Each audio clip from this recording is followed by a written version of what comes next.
والصلاة والسلام على من لا نبي بعده أما بعد فأعوذ بالله من الشيطان الرجيم بسم الله الرحمن الرحيم إنما يريد الله ليذهب عنكم الرجس أهل البيت ويطهركم تطهيرا صدق الله مولانا العظيم. برادران ملک سجاد صاحب اور حاضرین ذی احترام، جیسا کہ آپ کو معلوم ہے کہ آج کی یہ محفل حضور اکرم صلی اللہ علیہ وآلہ وسلم کے ذکر مبارک اور آپ کے نواسے سید الشہداء حضرت امام حسین کے ذکر پاک اور ہمارے دوست جناب سلیم صاحب اور رضا صاحب ان کے والد کی برسی حاجی محمد اسلم صاحب کی برسی کے سلسلہ میں یہ انعقاد پذیر ہے. سردی اور بارش اور اچانک اس پروگرام میں آپ بڑی تکلیف کے ساتھ یہاں تشریف لائے. انتہائی مختصر وقت میں چند گزارشات آپ کی خدمت میں پیش کروں گا. پہلی بات تو یہ ہے کہ ہمارے ان دوستوں نے یہ محفل سجائی ہے اور اس محفل کے سجانے کا جو محرک ہے، یعنی اس پر ابھارنے والا کہ یہ محفل ہونی چاہیے، وہ کیا ہے؟ وہ ہے محبت. حضور اکرم صلی اللہ علیہ وآلہ وسلم کی ذات سے محبت اور آپ کی آل سے محبت. یہ ایک ایسا جذبہ ہے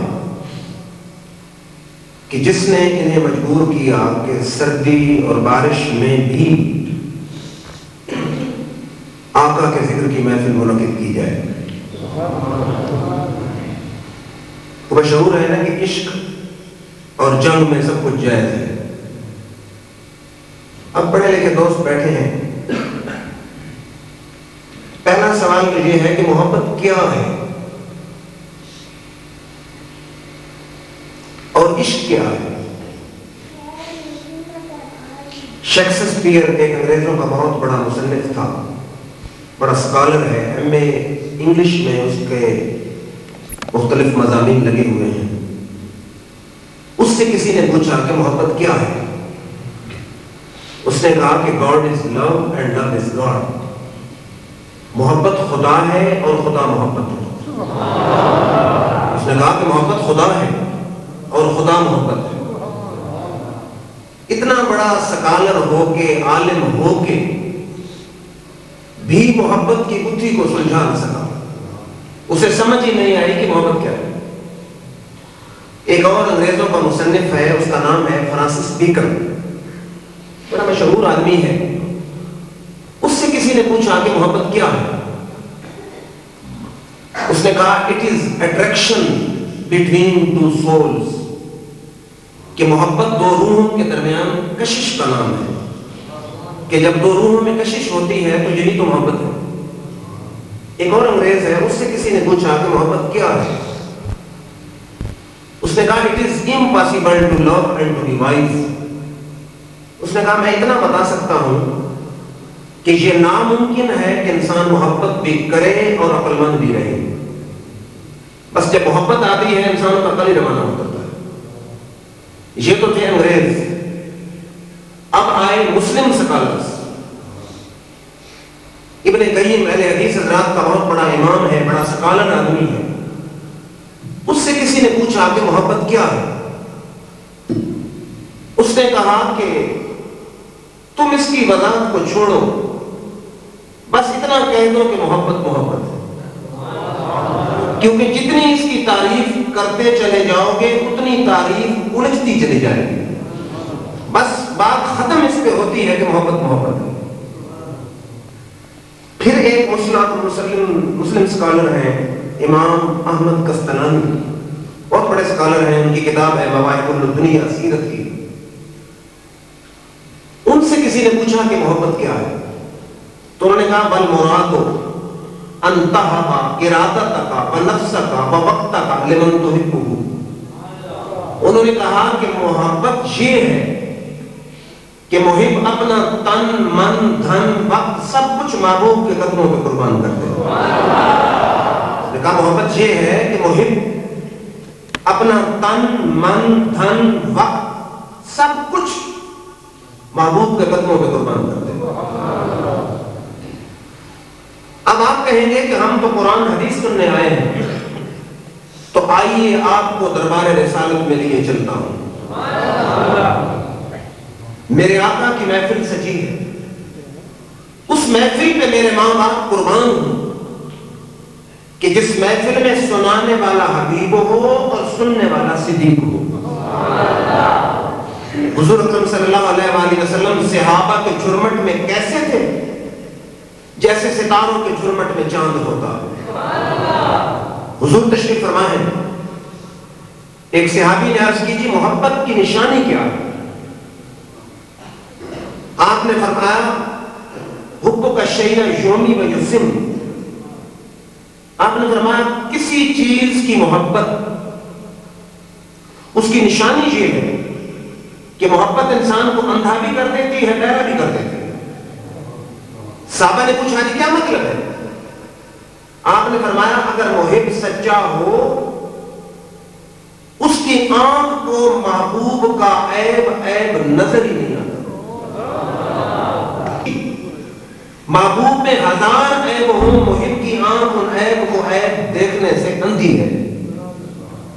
اور محبت ہو سچی، محب کے کان محبوب کے گلہ سننے سے بہرے ہو جاتے ہیں. دوسرے الفاظ میں محب سچا ہو نہ گلہ کرتا ہے نہ گلہ سنتا ہے. اب آپ کہیں گے ہمیں نہیں سمجھ آئی، تو آئیے اعظم چشتی سے ترجمہ کراتے ہیں، مجھے بہت پسند ہے اس کے شعر. سجاد صاحب بیٹھے ہیں، کہیں گے اردو اور پھر پنجابی. پنجابی کا بھی اپنا ذوق ہے، ہماری مادری پدری زبان ہے، وارث شاہ کی زبان ہے، بلے شاہ کی زبان ہے، پھر میرے علی کی زبان ہے، سلطان بہو کی زبان ہے، خواجہ فرید کی زبان ہے. اس کا اپنا ایک ٹیسٹ ہے اور ذائقہ ہے اور مزہ ہے. اعظم کہتا ہے کہ محبوباں تے نقطہ چینی جڑا کرن تو باز نہیں آندا. محبوباں تے نقطہ چینی جڑا کرن تو باز نہیں آندا.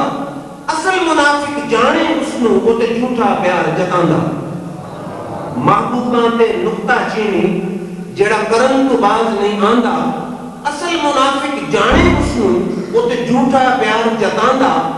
سانو دسیا عشق دے مفتی جڑا مڑ مڑ اے فرماندا اعظم جتے دل لگ جاوے اتے عیب نظر نہیں آندا.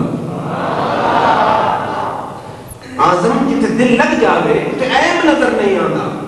اور آخری شعر میں اس نے قلم توڑ دیا کہ یار نو میلی اکھ نہ دیکھیں، یار نو میلی اکھ نہ دیکھیں، نہیں تے مرسے کافر ہو کے کرتا رہنے عبادت رب دی بھامے ساری عمر کھلو گی.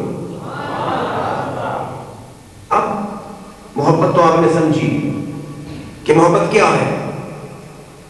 اب میرا خیال یہ ہے کہ محبت صرف ہونی ہی یا خدا سے چاہیے یا مصطفیٰ سے چاہیے. باقی سب جھوٹ ہے، فراڈ ہے، دجل ہے، منافقت ہے، نفسانی خواہشات ہیں، جذبات ہیں، جنس ہے. اگر محبت ہے تو یا خدا سے یا مصطفیٰ سے، یا پھر جو جو چیز میرے آقا سے تعلق رکھنے لگتی ہے، جس چیز کی نسبت میرے آقا سے ہو جاتی ہے، اس چیز سے ہمیں پیار کرنا چاہیے. اب اٹھائیے قرآن، مختصر سے وقت میں چند گزارشات ہیں. فرمایا قل ان کان آباؤکم وابناؤکم واخوانکم وازواجکم وعشیرتکم واموال اقترفتموها وتجارة تخشون کسادها ومساکن ترضونها احب الیکم من اللہ ورسولہ وجہاد فی سبیلہ فتربصوا حتی یأتی اللہ بامرہ. قرآن کی آیت ہے کہ دنیا میں عموماً جتنی محبتیں پاسبل اور ممکن تھیں اللہ نے سب کا ذکر فرما دیا. فَنَقُلْ اے میرے محبوب فرما دیجئے کہ اگر ان کے دلوں میں باپ کی محبت، اولاد کی محبت، بھائی کی محبت، بیوی کی محبت، مکان کی محبت، مال کی محبت اللہ اور اس کے رسول کی محبت سے بڑھ گئی، فرمایا انتظار کرو کہ اللہ تم پر عذاب لے کر آئے. یعنی اگر خدا کی پکڑ سے، گرفت سے، عذاب سے بچنا چاہتے ہو، آیت کا مقصد یہ ہے کہ باپ سے محبت ہوتی ہے، یہ انسان کی فطرت کا تقاضا ہے. بیٹے سے محبت ہوتی ہے، انسان کی طبیعت چاہتی ہے.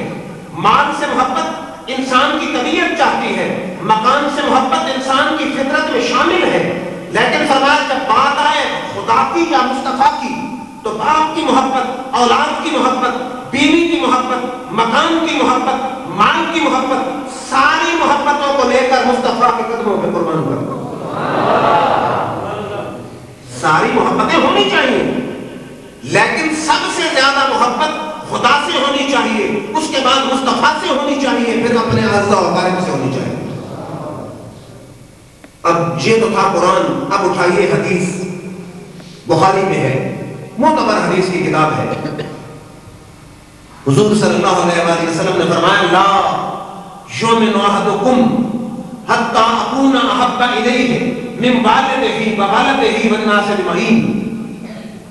فرمایا کیا تم نماز پڑھو، روزہ رکھو، حج کرو، زکات دو، مومن نہیں ہو سکتے. چاہے حج کرو، نماز پڑھو، جہاد کرو، روزہ رکھو، سارے ارکان اسلام پہ عمل کر لو، مومن نہیں. کب تک؟ فرمایا جب تک اپنے باپ، اپنی اولاد اور سارے جہان سے بڑھ کر محمد مصطفیٰ سے محبت نہ کرو، مومن ہو سکتے ہی نہیں. آپ نے بات سمجھی ہے کہ چاہے جتنے عمل کرتے رہو لیکن جب تک اپنے باپ سے، اپنی اولاد سے اور سارے جہان سے بڑھ کر حضور شافی یوم النشور سے محبت نہ ہوگی، بندہ مومن ہو سکتا ہی نہیں. تو اقبال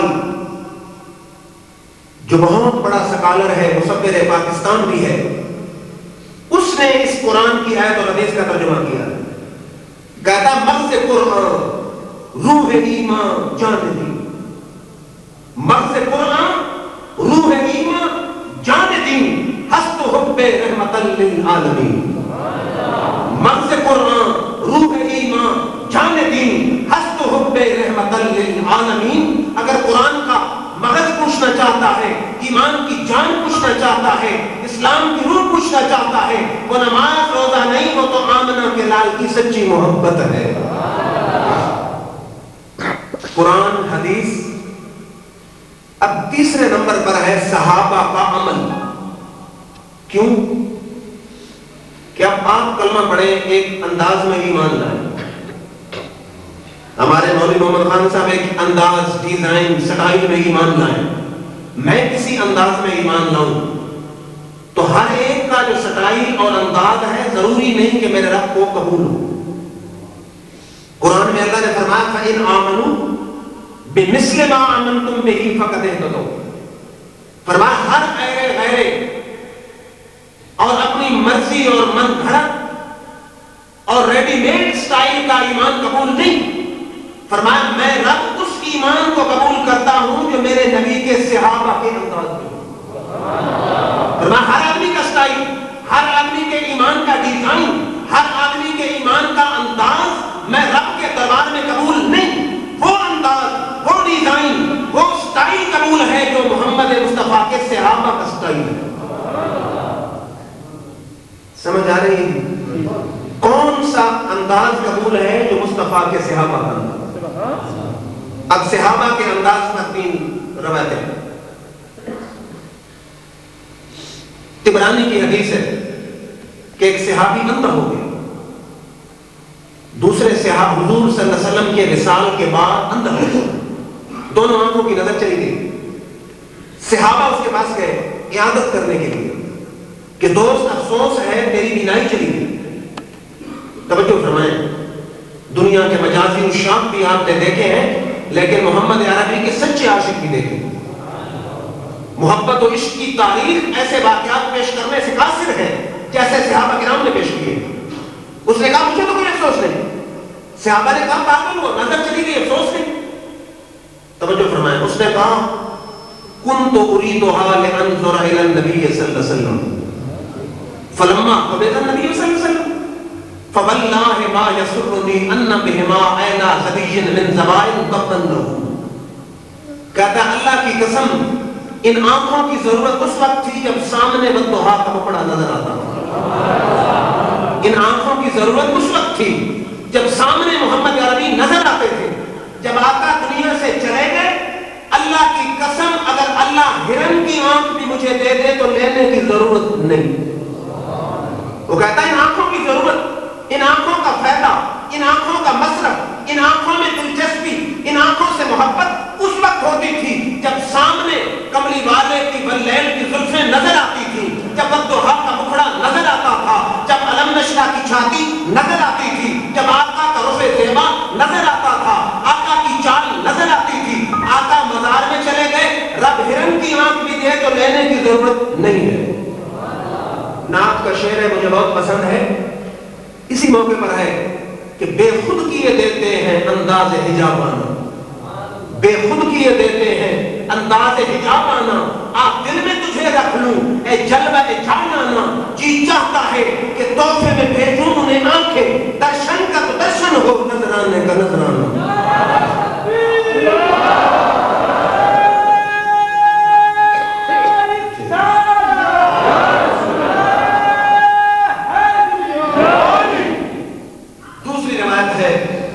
کہ ایک حضور صلی اللہ علیہ وسلم کا وصال ہوا، ایک صحابی مدینہ سے باہر کھیت میں کام کر رہا ہے، خبر پہنچی کہ آقا کا وصال ہو گیا۔ توجہ فرمائیں، اس نے دونوں ہاتھ اٹھا دیے اور کہتا ہے اللہم اذہب بصری حتی لا ارى بعد حبیبی محمدا احدا۔ یا اللہ، اگر حضور صلی اللہ علیہ وسلم کا وصال ہو گیا ہے تو میری دونوں آنکھوں کا نور سلب کر لے، میں کوئی چیز دیکھنا ہی نہیں چاہتا ہوں۔ اگر حضور کا وصال ہو گیا ہے، مجھے حضور صلی اللہ علیہ وسلم کا چہرہ نظر نہیں آنا، تو یا اللہ دونوں آنکھوں کا نور سلب کر لے، میں دنیا میں کوئی چیز دیکھنا نہیں چاہتا۔ تو صحیح روایات میں آتا ہے کہ عاشق صادق کے دل سے نکلی ہوئی دعا کو میرے رب نے شرف قبولیت بخشا اور دونوں آنکھوں کا نور وہیں سلب ہو گیا۔ اور کوئی اردو شاعر جب یہ حدیث پڑھتا ہے تو اس کا ترجمہ کرتا ہے کہ اٹھا لو یہ دل میری، لے جاؤ آنکھیں، تیرے بعد ان کی ضرورت نہیں ہے۔ اٹھا لو یہ دل میری، لے جاؤ آنکھیں، تیرے بعد ان کی ضرورت نہیں ہے۔ یہ بیکار دل اور یہ بیکار آنکھیں اگر سامنے تیری صورت نہیں ہے۔ اب یہ تو تھی محبت حضور صلی اللہ علیہ وسلم سے۔ اب حضور سے تعلق رکھنے والے ہیں دو گروپ، ایک صحابہ اور ایک اہل بیت۔ اب ہم اہل سنت والجماعت کا عقیدہ یہ ہے کہ صحابہ سے بھی محبت ہونی چاہیے، آپ کے اہل بیت سے بھی محبت ہونی چاہیے۔ کیوں؟ ایک حدیث ہے، حضور نے فرمایا صحابی کالنجوم بأیہم اقتدیتم اہتدیتم، میرا ہر صحابی ہدایت کا ستارہ ہے، کس کی پیروی کرو گے ہدایت پائیں گے۔ اسی مقام پر دوسری حدیث ہے، حضور صلی اللہ علیہ وسلم نے فرمایا ان مثل اہل بیتی مثل سفینۃ نوح من راکبها نجا ومن تخلف عنها ہلک۔ آپ نے فرمایا میری اہل بیت کی مثال یوں ہے جیسے نوح علیہ السلام کی کشتی ہے۔ میری اہل بیت کی مثال یوں ہے جیسے نوح علیہ السلام کی کشتی ہے، جیسے جو آدمی اس کشتی میں سوار ہو گیا کامیاب ہو گیا، جو رہ گیا ہلاک ہو گیا۔ فرمایا جو بھی میری اہل بیت سے محبت کر گیا دنیا میں بھی کامیاب ہے، آخرت میں بھی کامیاب ہے، اور جو اس محبت والی کشتی سے رہ گیا دنیا میں بھی برباد ہے اور آخرت میں بھی برباد ہے۔ اب محبت پوچھنی ہو تو پوچھئے کس سے؟ عمر فاروق سے. مدائن فتح ہوا, مال غنیمت آیا.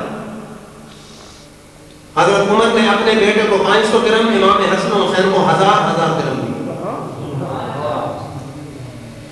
حضرت عمر کے بیٹے نے کہا ابا جان, امام حسین اور حسن تو چھوٹے ہیں, اسلام کے لیے میری خدمات ہیں, مجھے 500 انہیں 1000, مجھے ڈبل ملنا چاہیے. توجہ فرمائیے, خلیفۃ المسلمین فاروق اعظم آپ فرماتے ہیں اور میرے بیٹے تم حسین کے ساتھ مقابلے کا خیال کرتے ہو, فاطمہ امن کا ابیہما و امن کا امہما و جد کا جدہما. فرمایا مقابلے کا خیال بعد میں کرنا, پہلے حسین جیسا نانا لے کے آؤ. مقابلے کا خیال بعد میں کرنا, پہلے حسین جیسی ماں لے کے آؤ. مقابلے کا دعویٰ بعد میں کرنا, پہلے حسین جیسا باپ لے کے آؤ. پھر ایک دن امام حسین اور عبداللہ بن عمر کھیل رہے تھے. امام حسین نے کہا او میرے غلام کے بیٹے.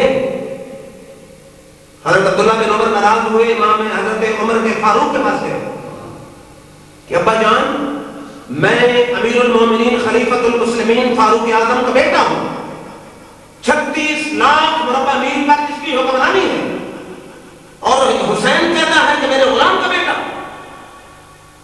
عمر فاروق نے فرمایا کہ کیا امام حسین نے کہا ہے؟ انہوں نے کہا ہاں کہا ہے. فرمایا کہ کاغذ اور پین لو اور امام حسین سے لکھوا کے لے آؤ. گئے, لکھوا کے لائے. فرمایا ابا جان وجہ کیا ہے؟ فرمایا جب میں مر جاؤں یہ سرٹیفکیٹ میری قبر میں میرے ساتھ رکھنا, ہو سکتا ہے خدا میری نماز روزہ رد کر دے تو نبی کے نواسے کے سرٹیفکیٹ سب کے رب میری بگڑی بنا دے گا. کیوں کسی کو رسول خدا کی غلامی میں کیا ہے, ذرا تم غلامی میں آ کر تو دیکھو. رسول خدا کی غلامی میں کیا ہے, ذرا تم غلامی میں آ کر تو دیکھو. غلامی یہ ہے شہنشاہی سے بہتر, مقدر ذرا آزما کر تو دیکھو. پھر ایک ہے امام حسین اور ایک حسن. حدیث میں موجود ہے کہ حضرت امام حسن اشباہ برسول اللہ صلی اللہ علیہ وسلم ما بین الصدر الی الراس, کہ سر سے لے کر سینے تک امام حسن کی ساری صورت محمد مصطفیٰ سے ملتی تھی. سر سے سینے تک امام حسن بعین ہی ایسے لگتے تھے جیسے محمد مصطفیٰ لگتے تھے. بل حسین اشباہ برسول اللہ ما اسفل من ذالک, اور سینے سے لے کر پاؤں تک امام حسین سارے کے سارے محمد مصطفیٰ کی طرح لگتے تھے. اگر دونوں نواسوں کو کھڑا کر دیا جاتا اور امام حسن کو سر سے سینے تک, امام حسین کو سینے سے پاؤں تک دیکھا جاتا تو یوں لگتا جیسے محمد مصطفیٰ سامنے کھڑے ہیں. اور پھر ایک دن آ گئی حضرت فاطمہ الزہرا اور عرض کرتی ہیں حاذان بنایا رسول اللہ. توجہ فرمائیے, امام حسین ساتھ ہیں, امام حسن ساتھ ہیں. حضرت فاطمہ آتی ہیں, عرض کرتی ہیں یا رسول اللہ یہ دونوں میرے بیٹے ہیں, فَبَرِّسْهُمَا شَيْئًا, انہیں کچھ ورثہ دیجئے, وراثت دیجئے. فاطمہ الزہرا حضور کے دروازے پہ آتی ہیں اور کہتی ہیں یہ دونوں میرے بیٹے ہیں, انہیں کچھ ورثہ دیجئے. اب ورثہ پیسہ نہیں تھا, نبیوں کا ورثہ ان کی اپنی خصائص, فضائل, خصوصیات ہیں. حضور نے فرمایا اما الحسن فلہ ہیبتی و سودتی. حضور کو پتا تھا کہ حسن کو کس چیز کی ضرورت پیش آئے گی اور امام حسین کو کس چیز کی ضرورت پیش آئے گی. جس چیز کی ضرورت پیش آنی تھی میرے آقا نے وہ چیز ہاتھ نواسے کو دے دی. فرمایا حسن کو میں نے اپنا دبدبہ دے دیا, روب دے دیا, سرداری دے دی. امام حسن کو اپنی سرداری دے دی, روب دے دیا. فرمایا اما الحسین فلہ جرتی و جودی, حسین کو اپنی سخاوت دے دی, اپنی بہادری دے دی. میرے آقا کی نظریں دیکھ رہی تھیں کہ میدان کربلا میں کس چیز کی ضرورت پیش آئے گی. سینکڑوں یزیدیوں کے سامنے حسین نے اکیلا لڑنا ہے تو بہادری کی، شجاعت کی ضرورت تھی.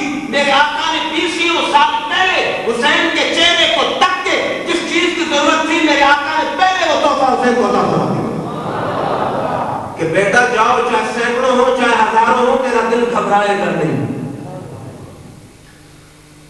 پھر کون حسین اور کون علی؟ حضرت ابوبکر صدیق اکثر حضرت علی کے چہرے کو تکتے رہتے. بخاری کی حدیث ہے کان یکسر النظر الی وجہ علی. ایک دن حضرت عائشہ نے پوچھا کہ ابا جان آپ ہر وقت تکتے ہی علی کے چہرے کو رہتے ہیں، وجہ کیا ہے؟ حضرت ابوبکر صدیق نے فرمایا میں نے آقا کے منہ مبارک سے سنا ہے کہ النظر الی وجہ علی عبادت، علی کے چہرے کو تکنا عبادت ہے. جب سے آقا کے منہ سے میں نے یہ بات سنی ہے میرا کام ہی یہی رہ گیا ہے ہر وقت علی کے چہرے کو تکتا رہتا ہوں.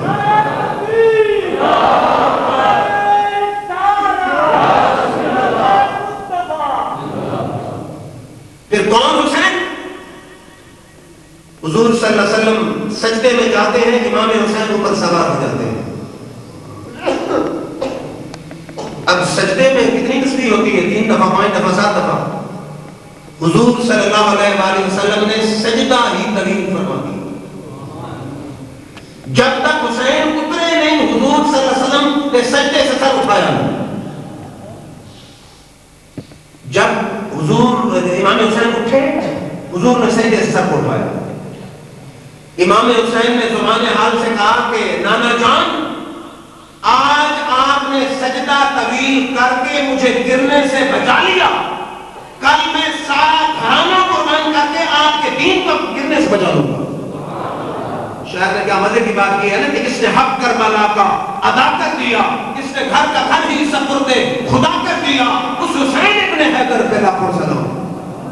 پھر حضور بیٹھے ہیں، ادھر حضرت ابراہیم آپ کے بیٹے بیٹھے ہیں، ادھر امام حسین بیٹھے ہیں. جبریل آ گیا کہ یا رسول اللہ صلی اللہ علیہ وسلم اللہ فرماتا دونوں میں سے ایک چن لے. میرے آقا نے امام حسین کو چن لیا. حضرت ابراہیم کا مثال ہو گیا. امام حسین نے فرمایا نانا جان آج آپ نے ایک بیٹا مجھ پر قربان کیا ہے، کل سارا گھرانہ میں آپ کے دین کی خاطر لٹا دوں گا. پھر آپ کے ذہن میں یہ سوال آئے گا کہ ہمیں یہ ذکر سنانے کی ضرورت. ایک ہے نماز روزہ، حج زکات صدقات نوافل تہجد ذکر فکر، اور ایک ہے رسول صلی اللہ علیہ وسلم سے محبت اور آپ کی آل سے محبت.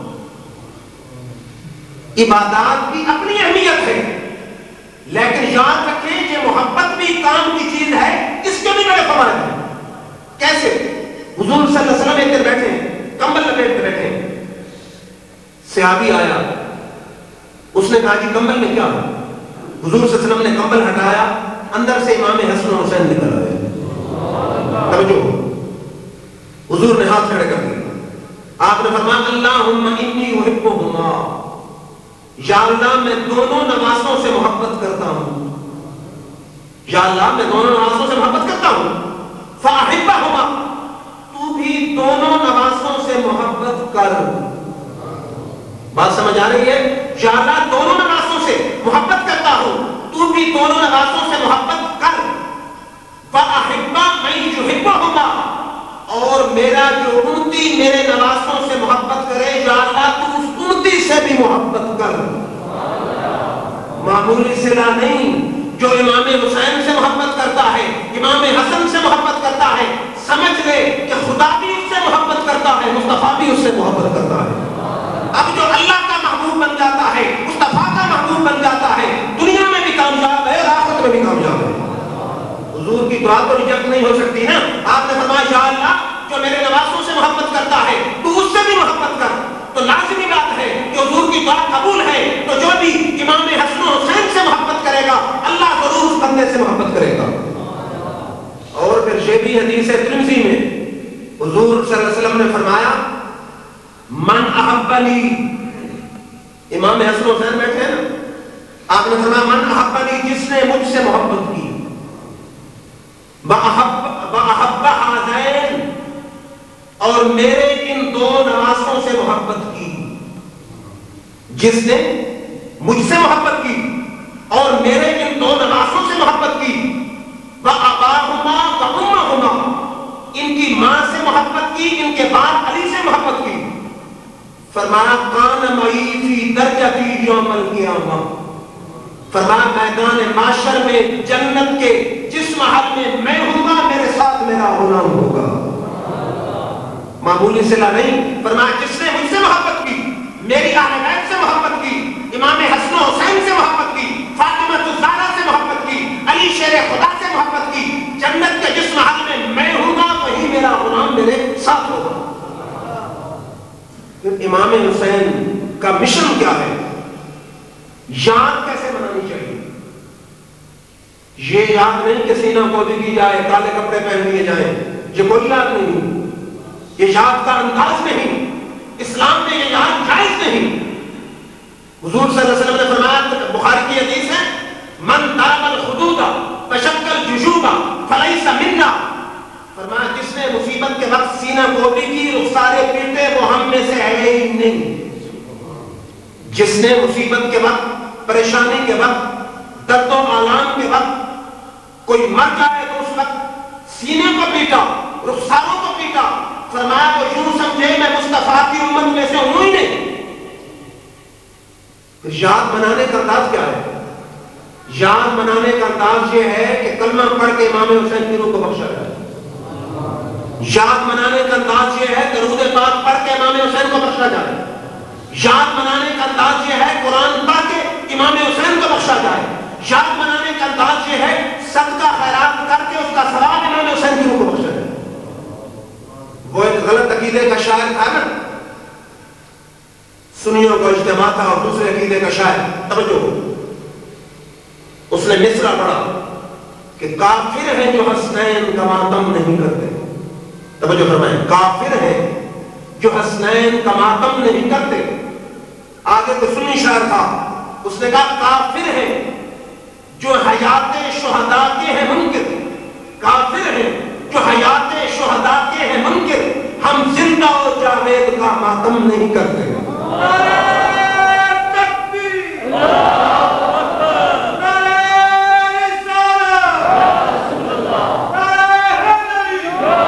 قرآن کی دو آیتیں ہیں. ایک آیت کہتی ہے لا تقولوا لمن يقتل في سبيل الله اموات، جو اللہ کے راستے میں مارے جائیں انہیں مردہ مت کہو. دوسری آیت کہتی ہے لا تحسبن الذين قتلوا في سبيل الله اموات، جو اللہ کی راہ میں مارے جائیں مردہ کہنا تو دور کی بات ہے، مردہ سمجھے بھی نہیں. شاید اسی لیے کہا ہے کافر ہے جو حیات شہداء کے ہیں منکر، ہم زندہ و جاوید کا ماتم نہیں کرتے. کہ جو شہیدوں کی زندگی کے منکر ہیں وہ تو کافر ہیں، اور جو زندہ و جاوید موجود ہوتے ہیں ہم ان کا ماتم نہیں کرتے، ان کے تو ہم ذکر خیر کرتے ہیں. اور پھر امام حسین کی تعلیم کیا ہے، مشن کیا ہے؟ 10ویں محرم کو جب 72 سے زائد زخم کھا کے امام حسین زمین پہ آئے، گھوڑے سے نیچے آئے، شمر آگے گیا کہ گردن کاٹ لے. آپ نے فرمایا ٹھہر، میری زندگی کی آخری خواہش ہے. اس نے سمجھا کہ شاید امام حسین گھبرا گئے ہیں، اب بیعت کرتے ہیں.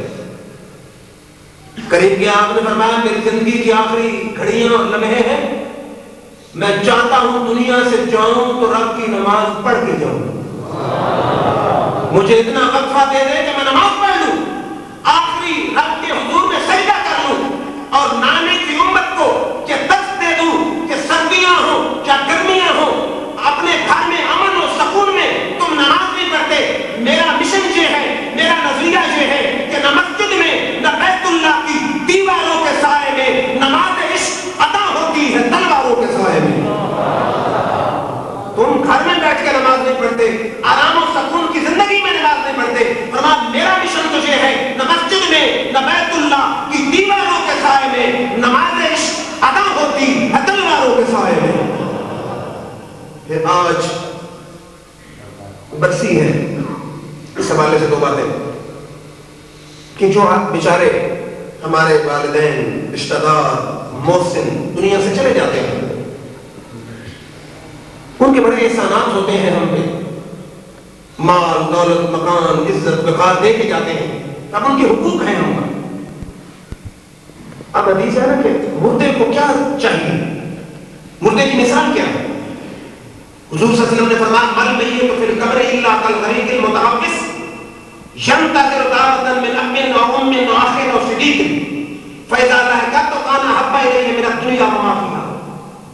فرمایا مردے کی مثال یوں ہے جیسے ڈوبنے والے آدمی کی مثال ہوتی ہے، اور مردہ انتظار کرتا ہے کہ کاش میرا باپ میرے لیے دعا کرے، میری ماں میرے لیے دعا کرے، میرا دوست میرے لیے دعا کرے، میرا بھائی میرے لیے دعا کرے۔ وہ انتظار میں ہوتا ہے، اس کو ضرورت ہوتی ہے، ڈوبنے والے کی طرح ہوتا ہے۔ فرمایا جب دعا کوئی مانگ دیتا ہے تو مردہ اتنا خوش ہوتا ہے، اتنا خوش ہوتا ہے جیسے ساری دنیا کے ملنے سے خوش نہیں ہوتا جتنا دعا سے خوش ہو جاتا ہے۔ کہ جب کوئی دعا مانگتا ہے تو مردے کی خوشی کی انتہا نہیں رہتی کہ اللہ اس کو ثواب عطا فرماتا ہے۔ اور پھر سوال یہ ہے کہ کیا حضور صلی اللہ علیہ وسلم نے بھی صدقہ خیرات کر کے بخشا ہے؟ اب حافظ ساری رات قرآن پڑھے گے، حاجی اسلم سے گروہ کو سوال اس کا پہنچے گا۔ بعض لوگ کہتے ہیں کیسے پہنچے گا؟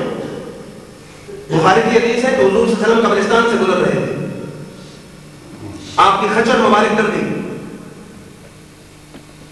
حضور صلی اللہ علیہ وسلم خچر سے اترے، آپ نے فرمایا ان دونوں قبروں والوں کو عذاب ہو رہا ہے۔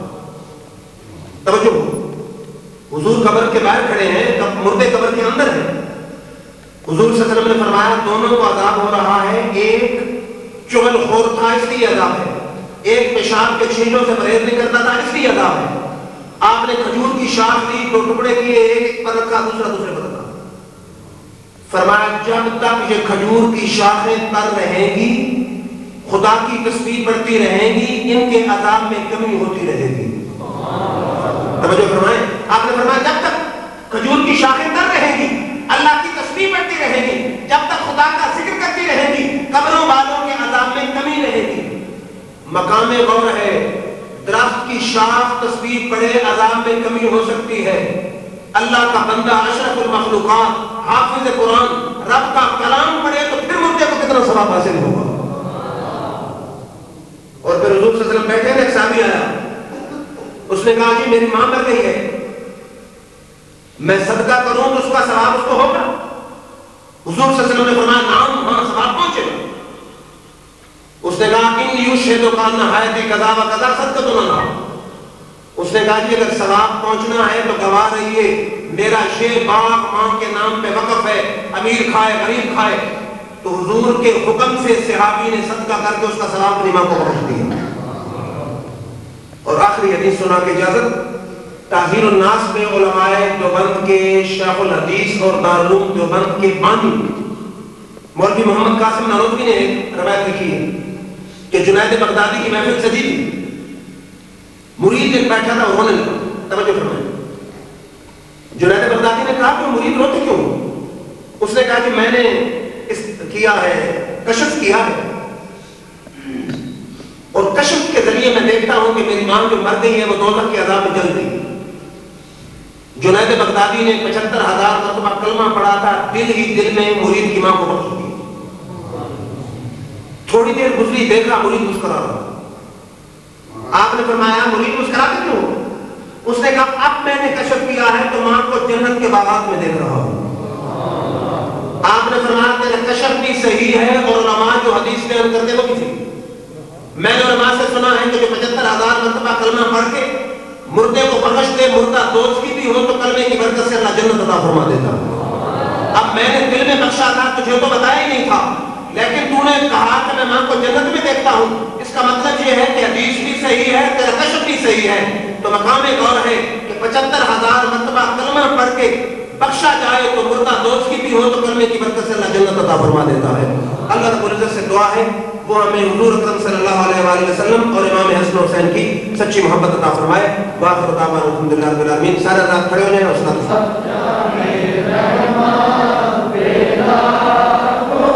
سلام شمع بدر میں ہدایت پیدا کو سلام